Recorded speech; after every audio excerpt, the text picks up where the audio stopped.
Fluid mosaic model. কোষ ঝিল্লির গঠন কিরকম তা নিয়ে অনেক মতবাদ প্রচলিত আছে।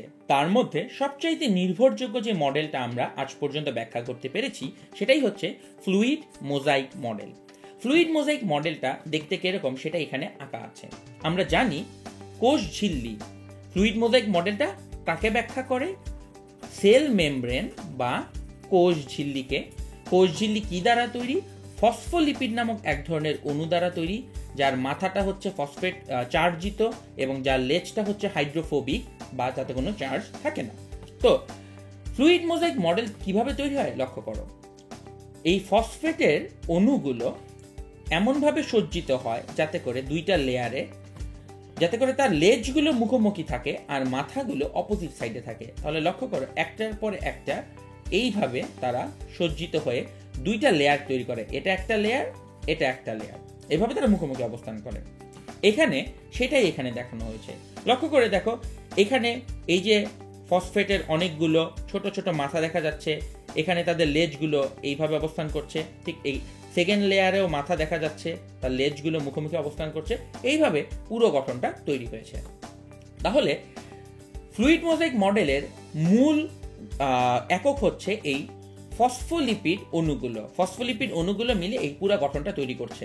তোমরা যে হলুদ রঙের অংশটুকু দেখতে পাচ্ছ, এই হলুদ রঙের অংশটুকু হচ্ছে ফসফোলিপিডের যে লেজ অংশটুকু রয়েছে, আর নীল রঙের যে নীল রঙের যে অংশটাকে দেখতে পাচ্ছ সেটা হচ্ছে ফসফোলিপিডের যে মাথা রয়েছে। কিন্তু কথা হচ্ছে ফসফোলিপিড ছাড়াও এই মডেলে আর বেশ কিছু জিনিস রয়েছে। এর মধ্যে একটা জিনিস তোমরা দেখতে পাচ্ছ, লাল রঙের কিছু জিনিস এই মডেলটার বিভিন্ন জায়গার ভেতরে ভেতরে ঢুকে আছে। এই জিনিসগুলো হচ্ছে বেশ কিছু ধরনের প্রোটিন। এগুলো হচ্ছে প্রোটিন। এই প্রোটিনগুলো বিভিন্ন রকমের রয়েছে। যেমন এই প্রোটিনটাকে লক্ষ্য করো, সে কোষ ঝিল্লির মধ্য দিয়ে ঠিক কোষ ঝিল্লির এক পাশ থেকে আরেক পাশ পর্যন্ত চলে গিয়েছে। দেখো, সে ঠিক কোষ ঝিল্লির এক তল থেকে শুরু করে ঠিক তার নিচের তল পর্যন্ত পুরাটা অংশ জুড়ে রয়েছে। এই প্রোটিনগুলোর নাম হচ্ছে আন্তঃঝিল্লি প্রোটিন। এদের নাম হচ্ছে আন্তঃঝিল্লি প্রোটিন। ইংরেজিতে আমরা বলে থাকি তাদেরকে ট্রান্সমেমব্রেন প্রোটিন। কারণ কি? কারণ সে ঝিল্লির এক মাথা থেকে ওই মাথা পর্যন্ত পুরো অংশটুকু বিস্তৃত করে আছে। তারপরে এই প্রোটিনটাকে লক্ষ্য করো। এই প্রোটিনটা ঝিল্লির একটা প্রান্তে জাস্ট টাচ করে আছে, সে ঝিল্লির সাথে কেবলমাত্র লেগে আছে, টাচ করে আছে। এটাকে বলা হয়ে থাকে পেরিফেরাল প্রোটিন বা বাংলায় বলা হয়ে থাকে প্রান্তীয় প্রোটিন। কেন এদেরকে প্রান্তীয় বলা হয়? কারণ সে এক প্রান্তে শুধুমাত্র টাচ করে থাকে। এখন তৃতীয় ধরনের যে প্রোটিনটা, সেটাকে যদি একটু দেখাইতে চাই, লক্ষ্য করো এইখানে এই যে এইমাত্র আমি যে প্রোটিনটাকে মার্ক করলাম রেড কালার দিয়ে, তার কিছুটা অংশ লক্ষ্য করে দেখো কোষ প্রাচীর থেকে বাহিরে অবস্থান করছে, আর ছোট্ট একটা অংশ কোষ প্রাচীরের মধ্যে ভেতরে ঢুকে আছে। তার কিছু অংশ বাইরে, কিছু অংশ ওই ফসফোলিপিড অণুর মাঝখানে ঢুকে আছে। এই ধরনের প্রোটিনকে বলা হয়ে থাকে অন্তর্নিহিত প্রোটিন, কারণ সে ভেতরে ঢুকে আছে। ইংরেজিতে আমরা বলে থাকি হচ্ছে ইন্টেগ্রাল প্রোটিন। তো তিন ধরনের প্রোটিন আছে: আন্তঃঝিল্লি প্রোটিন, প্রান্তীয় প্রোটিন এবং অন্তর্নিহিত প্রোটিন। এই প্রোটিনগুলোর কাজ কি?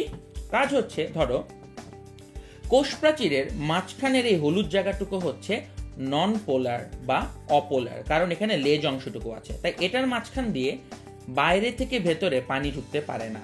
কোষের ভেতরে পানি ঢুকতে হলে তাই একটা বিশেষ উপায় অবলম্বন করতে হয়। পানিকে এই আন্তঃঝিল্লি প্রোটিনের মাঝখানের যে নল, সেই নল দিয়ে ঢুকতে হয়।